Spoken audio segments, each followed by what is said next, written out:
Oliver pressed his face against the transparent wall and watched the arena below. Hundreds of alien warriors filled the massive space, each one twice as tall as any human. His mother stood beside him, making notes on her datapad. She worked as a scientist, studying alien animals across the galaxy.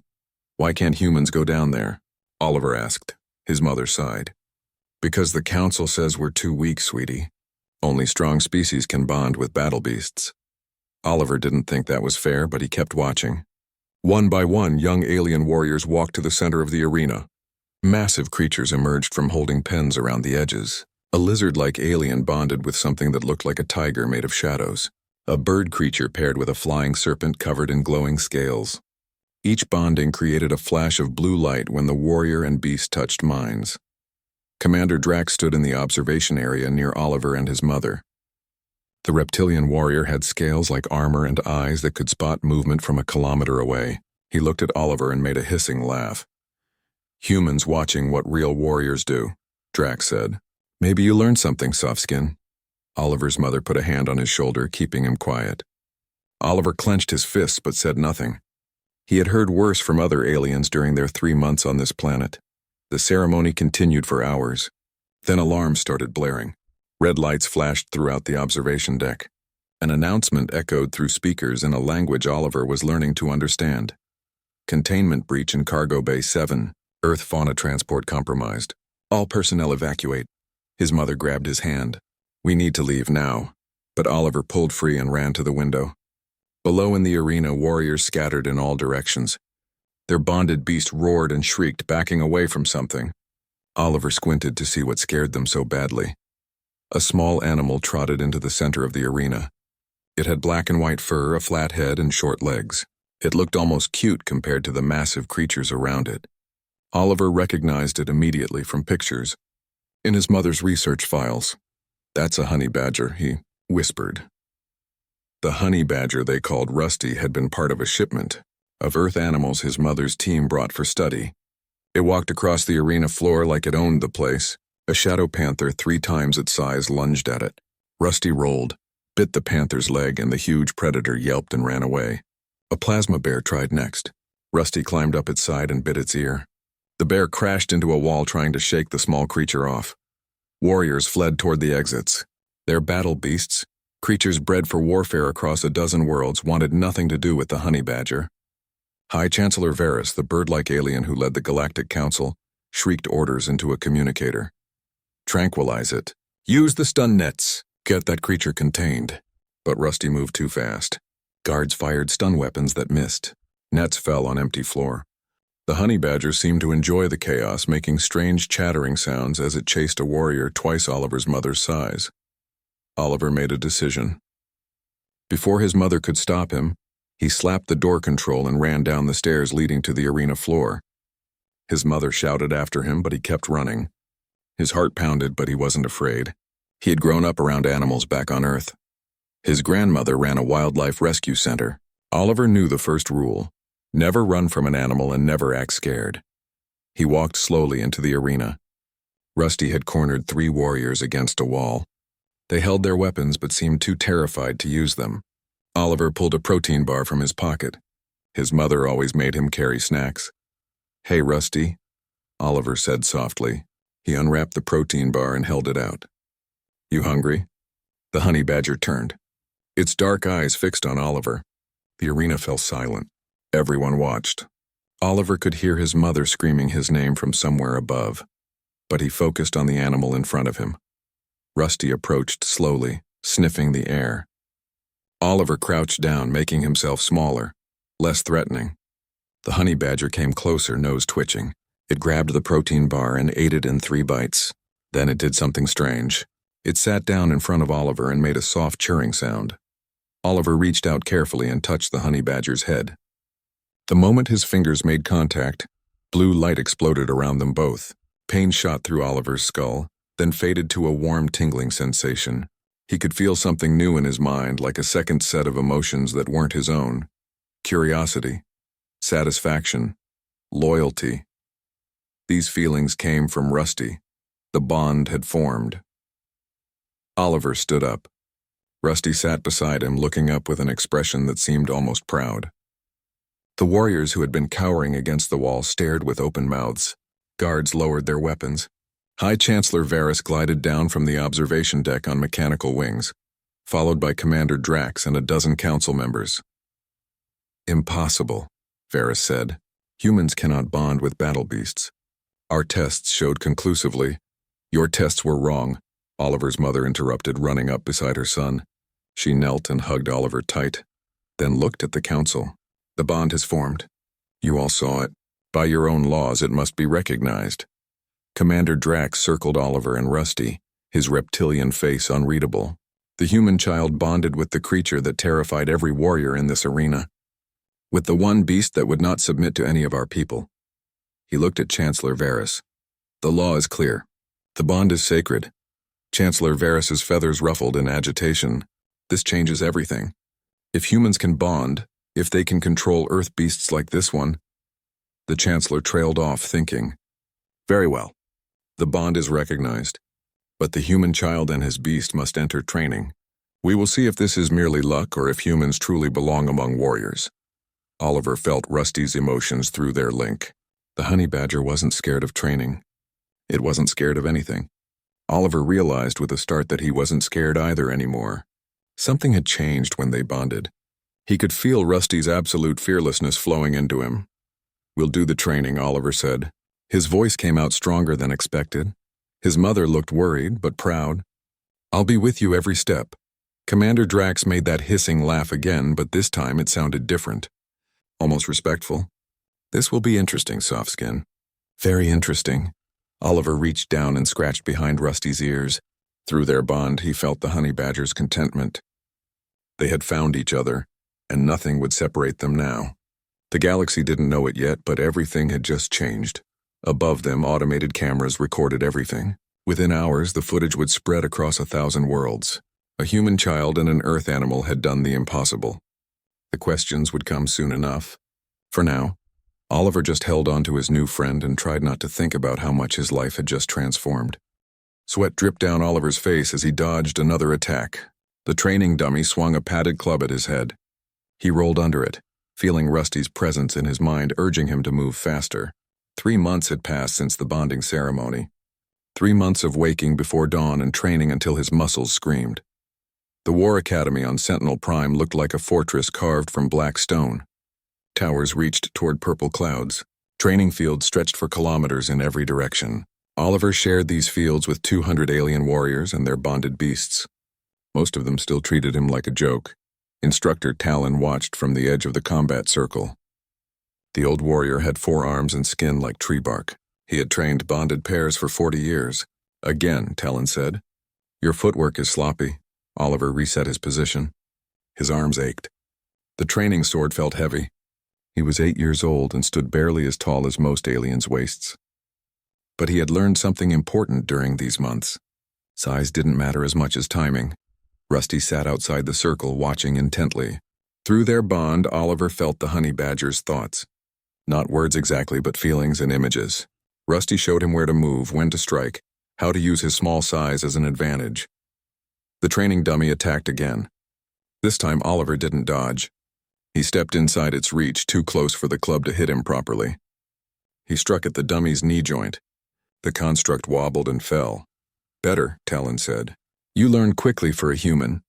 Oliver caught his breath and walked to the water station. Other trainees whispered as he passed. Some pointed. Most looked away. Only one approached him directly. Grath stood 3 meters tall with muscles like boulders. His species came from a heavy gravity world. His bonded beast, a crystal scorpion named Spike, clicked its claws beside him. Grath had failed to bond with anything at the ceremony until the scorpion accepted him as a last resort. "You should quit, human," Grath said. "Before someone gets hurt?" Oliver drank his water and didn't answer. His mother had taught him that bullies wanted reactions. Don't give them what they want. "I am talking to you, Softskin," Grath said louder. Rusty stood up, making a low growling sound. The honey badger's emotions flooded through Oliver's mind. Anger, protectiveness, eagerness to fight. Oliver sent calming thoughts back through their bond. "Not yet. Not here." Instructor Talon clapped 2 of his hands together. "Enough talking." Grath, since you have so much energy, you will spar with Oliver. Grath's face split into a grin. Finally. This will be quick. They moved to the main combat arena. Other trainees gathered to watch. Oliver saw his mother in the observation area above. She pressed one hand against the glass, worried. He gave her a small wave. The rules were simple. First one to pin their opponent or force a surrender won. Bonded beasts could assist. No lethal strikes. Instructor Talon stood ready to stop the match if needed. Begin, Talon said. Grath charged forward like a landslide. Spike skittered along beside him, claws ready. Oliver ran sideways, not backward. He had learned that lesson fast. Never move where your opponent expects. Rusty shot forward like a furry missile. The honey badger went low, aiming for Spike's legs. The crystal scorpion tried to stab Rusty with its tail. Rusty's loose skin let the stinger slide off. The honey badger bit down on one of Spike's legs. The scorpion shrieked. It had never fought anything that wouldn't back down. All the arena beasts were trained to fight with honor, to recognize when they were beaten. Rusty didn't understand honor. The honey badger only understood winning. Oliver focused on Grath. The huge warrior swung a fist. Oliver ducked and punched Grath's knee. His small fist barely made an impact, but it surprised the bigger fighter. Grath hesitated for just a moment. That moment was enough. Rusty released Spike's leg and climbed straight up Grath's back. The honey badger's claws found purchase in the warrior's training armor. Rusty reached the back of Grath's neck and bit down, not hard enough to seriously injure, but hard enough to hurt. Grath roared and spun, trying to grab the honey badger. Oliver saw his opening. He ran forward and swept Grath's legs out from under him. The massive warrior crashed to the ground. Oliver jumped on Grath's chest and pressed his training blade to the warrior's throat. Silence filled the arena. Then Instructor Talon spoke. Match to Oliver and his bonded beast. Grath lay still, breathing hard. Oliver climbed off and offered a hand up. The large warrior stared at the offered hand, then at Oliver's face. Slowly, Grath took the hand and pulled himself up. You fight dirty, Grath said. I fight smart, Oliver replied. Big difference. Spike limped over to Rusty. The crystal scorpion's emotions were visible in its body language. Submission. Respect. Rusty sat down and made a pleased, churring sound. The honey badger had proven its point. Over the next weeks, other warriors stopped mocking Oliver. They watched his training sessions instead. They asked questions about Earth animals. Instructor Talon spent extra time with Oliver, teaching him tactics that use speed and intelligence over strength. One evening, Oliver sat in his quarters with Rusty curled up beside him. His mother worked at her desk across the room, analyzing data on her screens. Dr. Yilks asked to meet with me tomorrow, she said without looking up. She wants to bring a team to Earth. They want to study more animals like Rusty.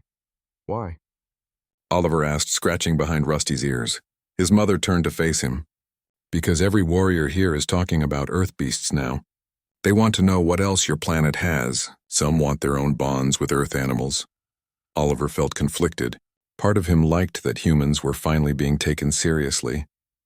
Another part worried about what would happen if the galaxy discovered Earth's other dangerous animals. Rusty was fearless, but what about wolverines? Hippos, crocodiles? What do you think I should do, Mom? She smiled. I think you should keep training. Let the adults worry about politics. You just focus on being the best bonded pair you can be. Rusty made a soft sound of agreement. Through their bond, Oliver felt the honey badger's contentment. They were together. They were getting stronger. That was enough for now. The next day brought new challenges. Instructor Talon announced a survival training mission in the volcanic region north of the academy. Teams of bonded pairs would compete to reach a beacon first. The terrain was dangerous, filled with heat vents and unstable ground. Grath approached Oliver before the mission began. The huge warrior looked uncomfortable. I want to apologize, Grath said. I judged you by your size, not your skill. Oliver smiled. It's okay. Everyone does that at first. Would you and your beast want to train together sometimes? Grath asked.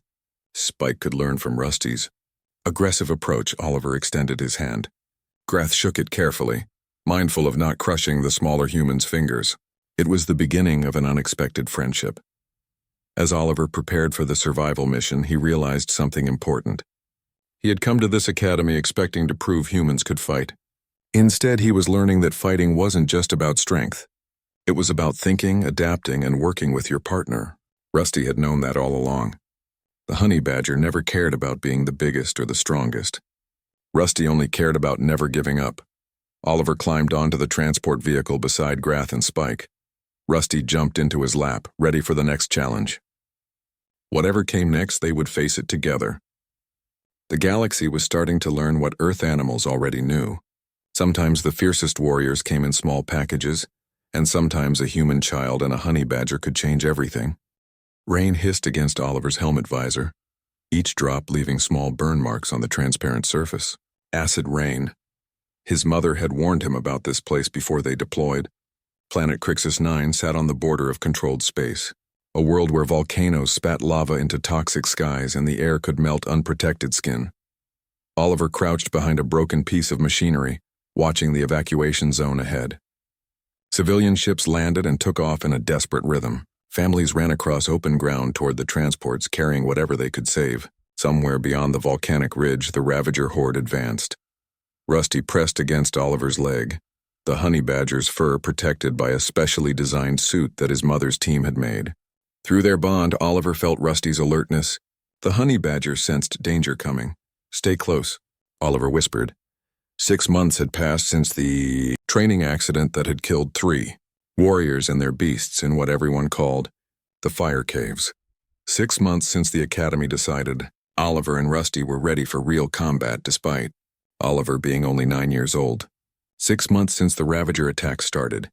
Captain Lynn moved up beside Oliver. The human military advisor had gray hair and a scar across her cheek from some old war. She was the only other human on this mission besides Oliver's mother, who worked at the medical station. "Command says we hold this position for 4 more hours, Lynn said. "Then the last transport lifts off and we bug out. Can you manage that, kid?" Oliver nodded. He had learned not to waste words during missions. "Save your energy for fighting." Grath and Spike held the right flank 50 meters away. 3 other bonded pairs covered different approaches. Their job was simple: stop anything that tried to reach the civilians. Oliver had studied the mission briefings. Nothing about this would be simple. The first Ravagers appeared over the ridge as the sun set behind the volcanic clouds. They moved like insects but stood as tall as Grath. 6 legs, 4 arms, and heads full of teeth that could bite through armor. They shrieked as they ran, a sound designed to trigger fear. Oliver felt his heart race but pushed the fear down. He sent calming thoughts to Rusty. The honey badger didn't need calming. Rusty's emotions flooded back through their bond. Excitement, eagerness, joy. Right, Oliver thought. Rusty liked fighting. "Here they come," Captain Lynn said into the comm. "All units weapons free." Energy blasts lit up the darkening sky. Ravagers fell, but more came behind them. They moved fast, using debris for cover. Oliver aimed carefully and fired his rifle. The weapon was designed for adult aliens and kicked hard against his shoulder. His shot hit a Ravager in the leg. It stumbled but kept coming. Rusty didn't wait for orders. The honey badger shot forward like a black and white bullet. Oliver tried to call him back, but their bond showed him Rusty's thinking. The honey badger had spotted something. A group of Ravagers trying to flank their position through a collapsed building. Oliver ran after Rusty, ignoring Captain Lynn's shout. He couldn't let his bonded beast face those things alone. He reached the building and saw Rusty tearing into a Ravager twice his size. The creature tried to bite the honey badger, but Rusty's loose skin let him twist away from the teeth. The honey badger climbed up the Ravager's back and bit the base of its skull. The Ravager fell. 2 more turned toward Rusty. Oliver fired at one, hitting it in the shoulder. It screeched and charged at him instead. Oliver rolled behind a chunk of concrete. The Ravager's claws scraped the stone where he had been standing. Through his bond with Rusty, Oliver felt a strange sensation. The Ravager attacking him smelled wrong, not just alien wrong, sick wrong, like something made in a laboratory instead of born naturally. Oliver wondered if his mother knew about this. He didn't have time to think more. The Ravager came around his cover.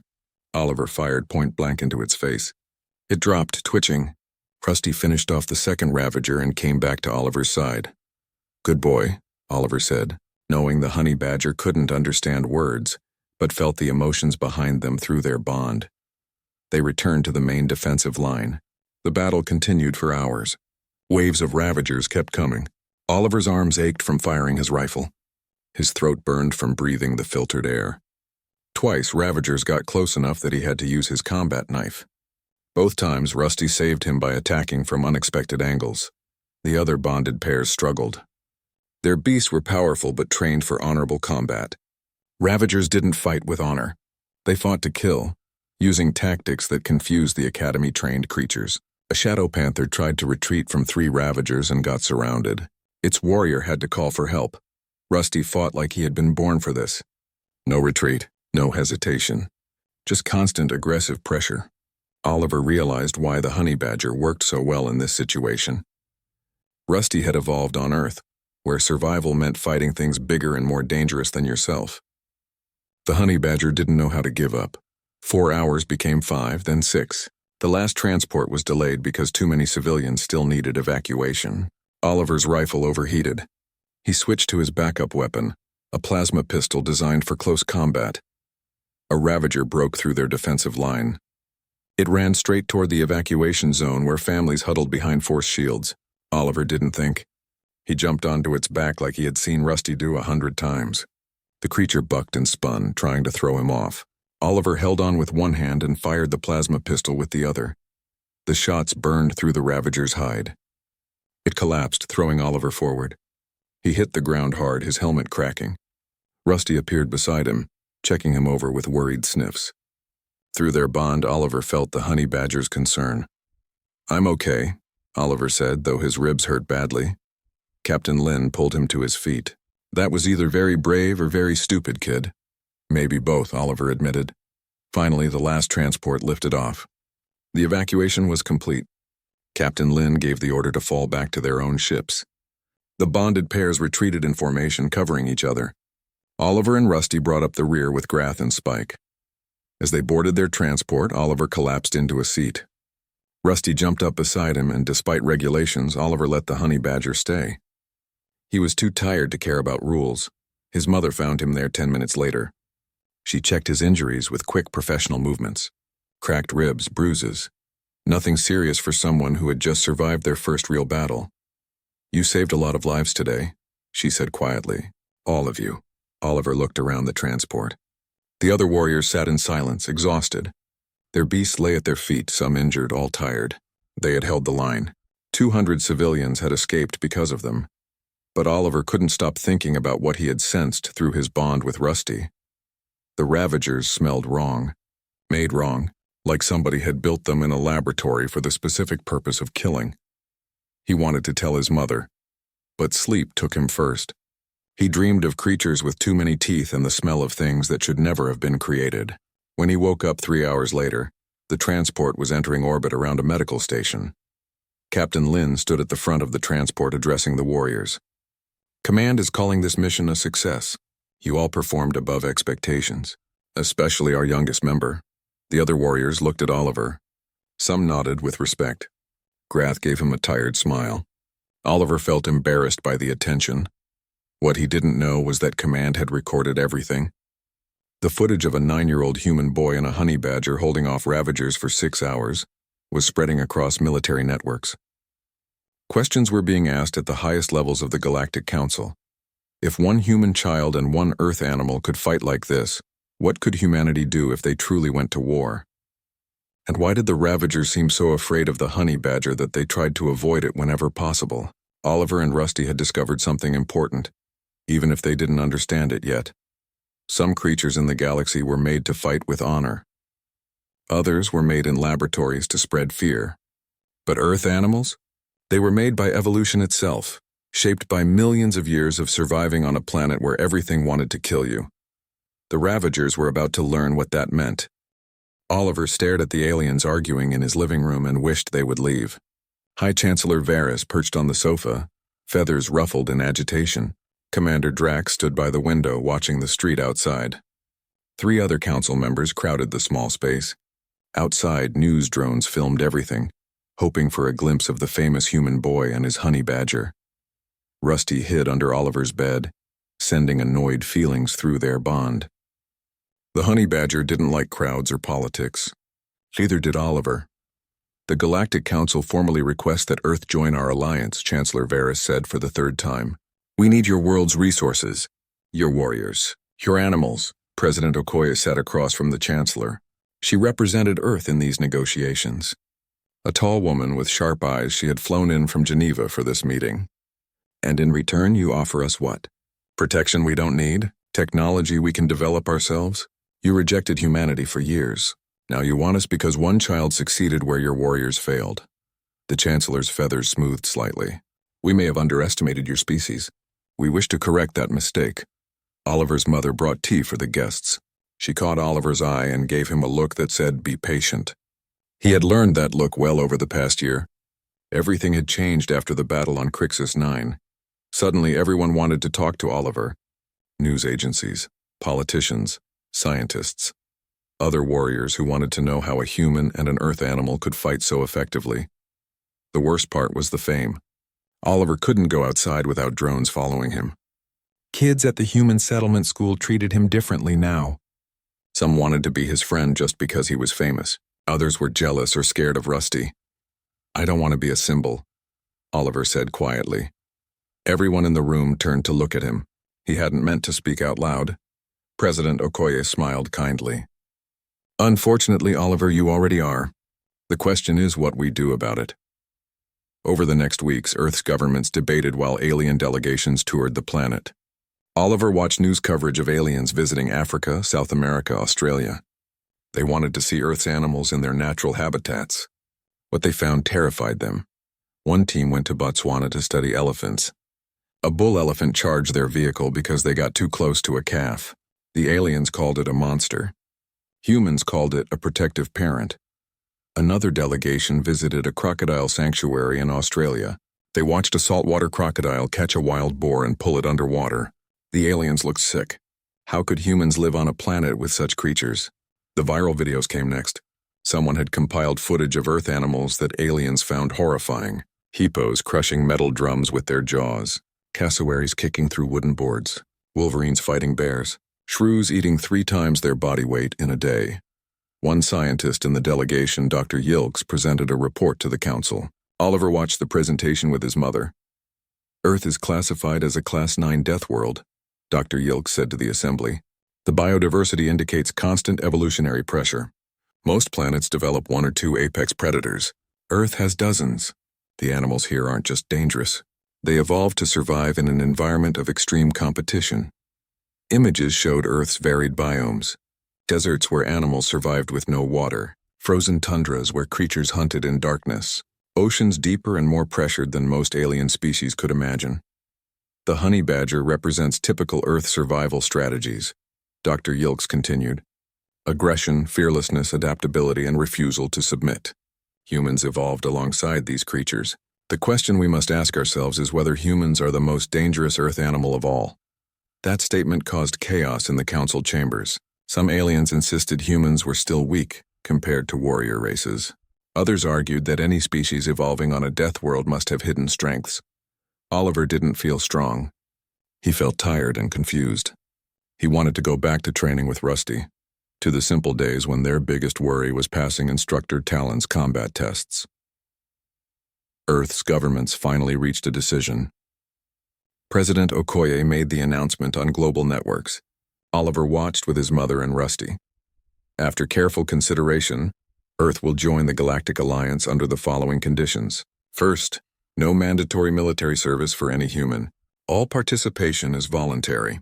Second, no human under the age of 16 can be recruited for combat roles without parental consent and psychological evaluation. Third, Earth retains full sovereignty over our planet and our animals. We will not allow aliens to take Earth creatures without proper permits and oversight. She paused, looking directly at the camera. We have seen what one child and one honey badger can accomplish together. But that does not mean we will weaponize our children or our animals. Earth joins this alliance as equals, not as a resource to be exploited. The response was immediate. Some alien species celebrated. Others protested. The warrior cultures felt insulted by Earth's conditions. Commander Drax publicly supported the decision, which surprised many. The humans understand something we forgot, Drax said in an interview. Warriors must choose to fight. When you force someone to battle, they fight without heart. The human child and his beast fight with everything they have because they choose to. More humans began bonding with Earth animals. Oliver wasn't the only one anymore. A teenage girl named Sarah bonded with a wolverine in Canada. An adult volunteer named David formed a bond with a military working dog. Each bond was different, but they all shared one thing. The humans and animals chose each other freely. Oliver received a message to appear before the Galactic Council. His mother accompanied him, and Rusty came despite hating space travel. They took a transport to the Council Station, a massive structure floating in neutral space. The Council chamber was even bigger in person than it looked on broadcasts. Hundreds of alien representatives filled the tiered seating. Oliver felt very small standing at the center podium. Rusty sat beside him, looking around with suspicious eyes. Chancellor Varys addressed him directly. "Oliver of Earth, you have become a symbol for both our alliance and your world. We wish to hear from you directly. Why do you fight?" Oliver hadn't prepared a speech. He looked at Rusty, feeling their bond pulse with shared emotions. He thought about the civilians they had saved on Crixus 9, the warriors who had become his friends, his mother who supported him even when she worried. "I fight because I can," Oliver said simply. "Because Rusty chose me and I chose him back. Because there are people who need help and I'm able to give it, not because I'm human or because I'm trying to prove anything, just because it's the right thing to do." He paused, gathering his thoughts. Everyone keeps asking what makes humans special. What makes Earth animals different? I don't think we're that special. We just understand that surviving isn't about being the strongest or the biggest. It's about never giving up and protecting the people you care about. The council chamber fell silent. Then Commander Drax stood and began a slow clap. Other warriors joined him. Soon half the chamber was applauding. Later in their quarters, Oliver's mother hugged him tight. "I'm so proud of you. Not for fighting, but for staying true to yourself." Oliver buried his face in her shoulder. "I just want things to go back to normal." "I know, sweetheart. But normal's going to look different now." She was right. Earth had joined the galactic community. More humans would follow Oliver's path. More questions would come. But for tonight, Oliver sat with his mother and Rusty, watching Earth rotate below the station, and felt grateful for the simple moment. Tomorrow would bring new challenges. The Ravager attacks were increasing. Intelligence suggested something bigger was coming. But tonight, Oliver was just a 10-year-old boy with his family, watching his home planet from space and feeling the weight of choices he didn't ask to make. Through his bond with Rusty, he felt the honey badger's contentment. Whatever came next, they would face it together. The galaxy was still learning what that meant. Oliver and Rusty were still learning too. But they had time. They had each other, and somehow that felt like enough. Something was wrong with the Ravager corpse. Oliver could smell it even through his helmet filters. The research station's laboratory felt too cold, the lights too bright. His mother stood beside Dr. Yilks, both of them examining tissue samples under equipment Oliver didn't understand. "Look at this cellular structure," his mother said, pointing at a screen. "It's too perfect. Too organized. This didn't evolve naturally." Dr. Yilks made a clicking sound that meant agreement in her species. "I suspected this after analyzing samples from Crixus 9. The Ravagers were engineered, built as biological weapons." Oliver felt Rusty's alertness through their bond. The honey badger sat near the door, watching everything. They had been investigating Ravager attacks for 3 months now. Each battle revealed more questions. Why did Ravagers avoid Rusty when possible? Why did they seem more afraid of the honey badger than of bigger, stronger battle beasts? Agent Cora entered the laboratory. The intelligence operative moved like water, smooth and quiet. She wore dark armor and carried weapons that hummed with power. Oliver had learned to respect her over the past missions. "She never treated him like a child. We found something," Cora said. "The Ravager base we raided last week. My team cracked their data systems. You need to see this." They moved to a secure briefing room. Grath was already there, Spike resting at his feet. The massive warrior had become Oliver's closest friend despite their rocky start. Captain Lin stood by the holographic display, arms crossed. Cora activated the display. Images appeared in the air. Laboratory equipment. Genetic sequences. Files written in an alien language that the computer translated in real time. "The Ravagers were created by the architects," Cora said, "a species that disappeared 200 years ago. Everyone assumed they went extinct. We were wrong. They've been hiding, building an army." More images appeared. Massive facilities underground on dead worlds, thousands of Ravagers growing in tanks, production schedules that made Oliver feel sick. Why? Oliver's mother asked. What do they want? Cora pulled up another file. They left behind a manifesto. The architects believe the warrior culture makes the galaxy weak. They think bonding with battle beasts is primitive. They want to destroy the system and rebuild civilization under their control. Oliver studied the images of architects. They looked almost human, which made it worse somehow. 2 arms, 2 legs, similar faces. But their eyes were cold, calculating. They've been infiltrating the council for decades, Cora continued. Planting agents, gathering intelligence, waiting for the right moment to strike. The Ravager attacks are just the beginning. They're testing our defenses. Captain Lin pointed at a star map. We've tracked their main base to this system. It's in uncharted territory, heavily defended. Command wants to send a strike team. Volunteers only. Oliver knew what she wasn't saying. This would be dangerous. More dangerous than anything they had done before. People would die. I'm going, Oliver said. His mother grabbed his arm. Absolutely not. You're 10 years old. I'm a bonded warrior, Oliver said quietly. Rusty and I have fought Ravagers more than anyone except Captain Lin. They need us. The argument lasted an hour. His mother didn't want him to go. Oliver understood her fear, but he also knew something she didn't. Through his bond with Rusty, he had sensed things during battles. The Ravagers released chemicals that triggered fear in most species, but honey badgers couldn't process those chemicals the same way. Rusty's immunity passed through their bond to Oliver. That was why they fought so effectively. That was why Ravagers tried to avoid them. Finally, his mother agreed, but only if she came too. The strike team would need medical support anyway. 5 days later, they approached the architect base on a stealth ship. The team consisted of 12 bonded pairs plus support staff. Oliver checked his equipment for the 100th time. Rusty slept in his lap, conserving energy. Grath sat across from him, cleaning Spike's armor. Are you scared? The big warrior asked. Oliver thought about lying, then decided against it. Yes, but Rusty isn't, so that helps. Spike is terrified, Grath admitted. I can feel his fear through our bond. But he trusts me to keep him safe. The ship shook as it entered the atmosphere. Red warning lights filled the cabin. They were going in hot. The base was built into a canyon on a lifeless moon. Defenses opened fire immediately. The ship's pilot dodged and weaved, trying to reach the landing zone. Energy blasts lit up the view screens. They crashed more than landed. Oliver's harness cut into his shoulders as they hit the ground. Alarms blared. Smoke filled the cabin. Captain Lin shouted orders as the rear door opened. Ravagers were already waiting. Dozens of them, maybe hundreds. Oliver ran down the ramp with Rusty at his side. His rifle felt heavy in his hands. Fear tried to take control, but through his bond with Rusty, he felt the honey badger's absolute confidence. The battle was chaos. Bonded pairs spread out, each taking a section of the defenses. Oliver and Rusty worked with Grath and Spike, covering each other's backs. Energy blasts burned through the air. Ravagers shrieked their fear-inducing cries. They pushed deeper into the base.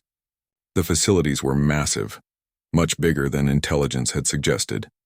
Laboratories filled with growing Ravagers. Equipment that could produce thousands more. This wasn't just a base. It was a factory. Oliver's team reached the central control room. Inside, they found 3 architects working at computer stations. Captain Lin stunned them before they could activate any defenses. Cora immediately began downloading data. That's when Oliver felt it through his bond with Rusty. Danger. Close. Coming fast. The wall exploded inward. An architect warrior entered, but unlike the scientists, this one had a bonded beast. Except the creature looked wrong. Cybernetic implants covered its body. Its eyes glowed red. It moved with mechanical precision. They're controlling it, Oliver's mother said, reading the equipment readouts. It's not a real bond. They're forcing the creature to obey through technology. The controlled beast was massive, something like a bear mixed with a lizard. It roared and charged. Spike tried to block but got thrown aside. Grath crashed into a wall, stunned. Other warriors scattered. Rusty didn't hesitate. The honey badger shot forward, going for the beast's legs. But this creature was fast, faster than anything natural. It caught Rusty with one paw and threw the honey badger across the room. Oliver felt pain explode through their bond. Rusty's pain became his pain. Rage followed. Pure burning rage. Oliver didn't remember crossing the room. He only remembered jumping on the controlled beast's back, just like he had seen Rusty do so many times. He fired his plasma pistol point blank into the cybernetic implants. Sparks flew. The beast bucked and screamed. Oliver held on with one hand and kept firing with the other. The implants sparked and smoked. Suddenly, the beast stopped fighting. Its eyes changed from red to natural yellow. It shook its head like waking from a nightmare. Through his bond with Rusty, Oliver felt something unexpected. The controlled beast was confused, free for the first time in years. It looked at Oliver on its back, then at the architect warrior who had been controlling it. The beast made a choice. It charged at the architect, roaring with fury. The warrior tried to run, but the freed beast was faster. More architects appeared with more controlled beasts. The battle intensified, but something had changed. Oliver understood now. The architects' controlled bonds were weaker than real bonds. They required constant technological support. If those implants were damaged, the creatures could break free. Target the cybernetics. Oliver shouted through the comm. Free the beasts! The other warriors adapted quickly. They stopped trying to kill the controlled beasts and started destroying their implants. One by one, the creatures broke free from architect control. Some fled. Others turned on their former masters. The tide turned. Within an hour, the base was secured. Core had downloaded proof of everything. The architect conspiracy, the infiltrators in the council, plans for attacks across dozens of worlds. Oliver found Rusty in the medical area where his mother was treating injured warriors. The honey badger had a broken leg and several cuts, but he was alive. Through their bond, Oliver felt Rusty's satisfaction. They had won, but looking at the freed beasts, still confused and traumatized by years of control, Oliver felt sad. The architects had perverted the sacred bond between warrior and beast. They had turned partnership into slavery. We need to tell the galaxy about this, Oliver said to Captain Lin. Everyone needs to know what real bonding means. Captain Lin nodded. They will. You made sure of that today. As the medical ship carried them back to friendly space, Oliver sat with Rusty and thought about what they had learned. The architects had power, technology, and control. But they had forgotten one important thing. A real bond couldn't be broken by technology or force. It was built on trust, loyalty, and choice. Oliver and Rusty had that. So did the other bonded pairs. That was their strength. That was what would win the war. The proof they had gathered would shake the Galactic Council to its core. But that was tomorrow's problem. Tonight, Oliver just held Rusty close and was grateful they both survived. Whatever came next, they would face it together. Just like always. War had come to Earth. Oliver watched from the defense station above Australia as architect ships filled the sky. Hundreds of them, maybe thousands. 3 months had passed since they exposed the architect conspiracy. 3 months of preparation that suddenly felt like nowhere near enough time. Rusty pressed against his leg, now fully healed from their last mission. Through their bond, Oliver felt the honey badger's readiness. No fear, just determination. Oliver tried to match that feeling. All defensive positions report ready, Captain Lin said over the comm. She had been promoted to general after the architect base raid. Now she coordinated Earth's defense alongside the alien forces that had come to help, because help had come. Commander Drax led a fleet of warrior species ships in orbit. President Okoye had called in every favor Earth had earned. The galaxy was learning that when you stood beside humans, humans stood beside you. Incoming transmission, a technician announced. The Architect Supreme wants to talk. The view screen activated. An architect face appeared, old and cold. This was their leader, the one who had planned everything for 200 years. People of Earth, the Architect Supreme said, you have disrupted plans centuries in the making. You have freed our controlled beasts and exposed our agents, but you are still just one small world. Surrender now and we will be merciful. Fight and we will erase your species from history. President Okoye stepped forward, her face calm. I have a counteroffer. Leave our space immediately and we won't show the galaxy what happens when you threaten a death world. The Architect Supreme laughed. Death world? Your classification means nothing. We have an armada. What do you have? Okoye smiled. You're about to find out. The transmission cut. Oliver heard General Lin give orders across multiple channels. Earth's forces activated. But these weren't just bonded warriors. This was something the galaxy had never seen before. Human military doctrine. Combined arms tactics. Total war. Ships launched from every continent. Not just fancy alien designs, but human vessels built in the 3 months since war became inevitable. Fast attack craft, missile platforms, electronic warfare ships. Humanity had studied galactic warfare and found it lacking. They fight like it's a game, General Lin had explained during planning sessions. Honor duels in space. Individual champions. They don't understand total warfare. We're going to teach them. The Architect Armada moved toward Earth in formation, expecting traditional combat.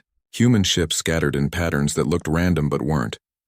They had learned this from Earth history, from wars fought before aliens ever contacted humanity. The first missile salvo took the Architects by surprise. Thousands of projectiles, each one guided by human AI systems. The aliens used energy shields designed to stop energy weapons. Kinetic missiles slipped through and found targets. Architect ships exploded. Their formation broke. Human ships pressed the advantage, using guerrilla tactics in 3 dimensions. Hit and run, ambush from unexpected angles, no honor, just victory. Oliver launched from the defense station with his unit. Rusty rode in a specially designed combat pod that kept the honey badgers safe during high-speed maneuvers. Other bonded pairs launched beside them. Grath and Spike. Sarah and her Wolverine named Frost. David and his military dog called Scout, but they weren't alone. Behind them came something that made Oliver smile. More Earth animals, not bonded but trained. Military working dogs in spacesuits designed for shipboarding actions. Combat dolphins in specialized aquatic assault craft for attacking underwater bases. Even trained birds with camera equipment for reconnaissance. The galaxy had asked what made Earth special. They were about to get their answer. Oliver's ship intercepted an Architect troop carrier trying to break through the defense line. They docked and breached. Ravagers poured out of holding pens, but these creatures looked wrong. They were bigger, meaner, covered in more cybernetics. The Architect's final generation of biological weapons. Rusty shot forward without hesitation. The honey badger had learned to use the low gravity to his advantage, bouncing off walls and attacking from impossible angles. Oliver followed, his rifle marking targets. Through their bond, they moved like one being. Oliver thought where to shoot, and Rusty herded enemies into his line of fire. Grath and Spike fought beside them, the massive warrior using his strength, while Spike's crystal armor deflected energy blasts. Sarah and Frost held the left flank, the Wolverine's rage matching Rusty's fearlessness. David and Scout secured their retreat route, the military dog's training proving invaluable. They fought through corridors filled with Ravagers. Oliver lost track of time. His arms ached. His breath came in gasps. But they pushed forward, reaching the carrier's control center. Inside, they found an Architect commander with one of those controlled beasts. But this one was different. Bigger than anything they'd seen. More cybernetics. More weapons. A super predator designed to kill anything. The creature charged. Oliver's team scattered. It was faster than it should be, stronger than possible. Its controlled mind made it efficient but predictable. Oliver saw the pattern. So did Rusty. Through their bond, they coordinated without words. Rusty went low, attacking the cybernetic implants on the creature's legs. Oliver went high, climbing onto equipment to get a better angle. Grath and Spike distracted it from the front. Sarah and Frost hit it from the side. The super predator tried to track all threats at once. That was its weakness. It was controlled, told what to do, unable to adapt on its own.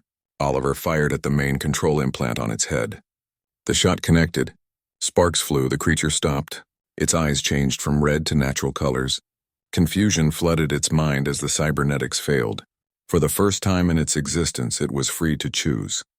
It looked at the Architect commander who had controlled it, then at Oliver who had freed it. The choice was instant. The freed beast turned on its former master. The battle for the carrier ended quickly after that. Oliver's team secured the ship and turned it over to Earth forces. They launched again, heading to the next objective. The war lasted 3 more days. Architect ships fell back, unable to adapt to human tactics. Their super predators were freed and turned against them. Their Ravagers couldn't handle opponents who fought without fear.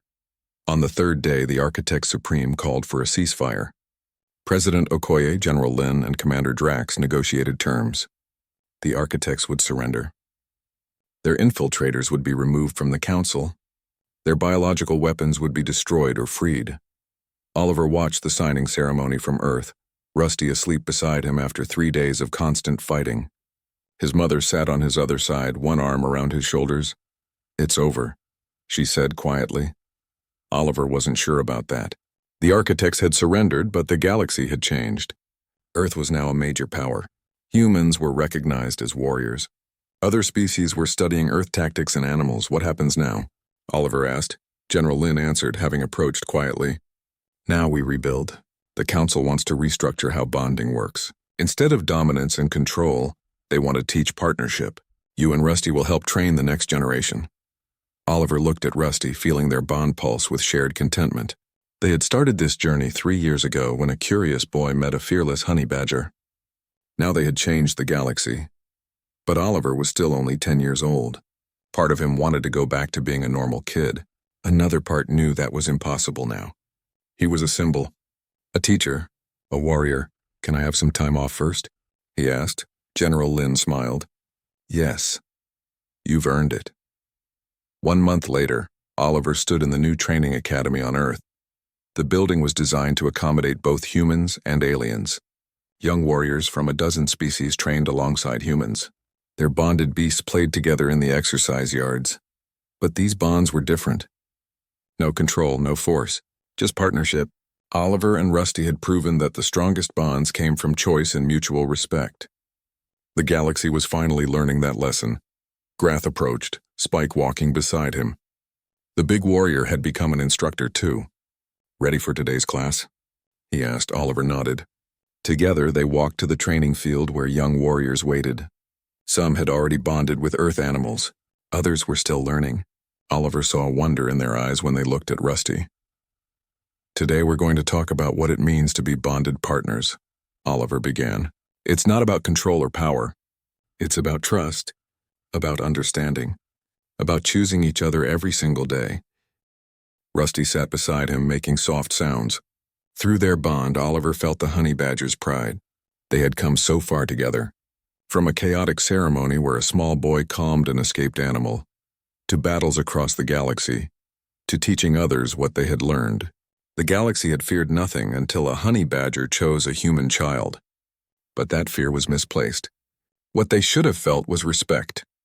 Respect for what could be accomplished when two beings chose partnership over dominance. Looking at the young warriors and their bonded beasts, Oliver felt hope. The galaxy was changing, becoming better, learning that strength came in many forms and the fiercest warriors sometimes came in the smallest packages. As class ended and students left to practice, Oliver sat with Rusty in the sun. His mother would pick him up soon. Tomorrow he had more classes to teach. Next week, a delegation from a distant world wanted to meet him. But right now he was just Oliver. And Rusty was just Rusty, a boy and his honey badger resting after changing the galaxy. Together, they had proven that courage wasn't about size or strength. It was about never giving up, protecting what you loved and choosing your battles wisely. The honey badger way. The Earth way. The way forward.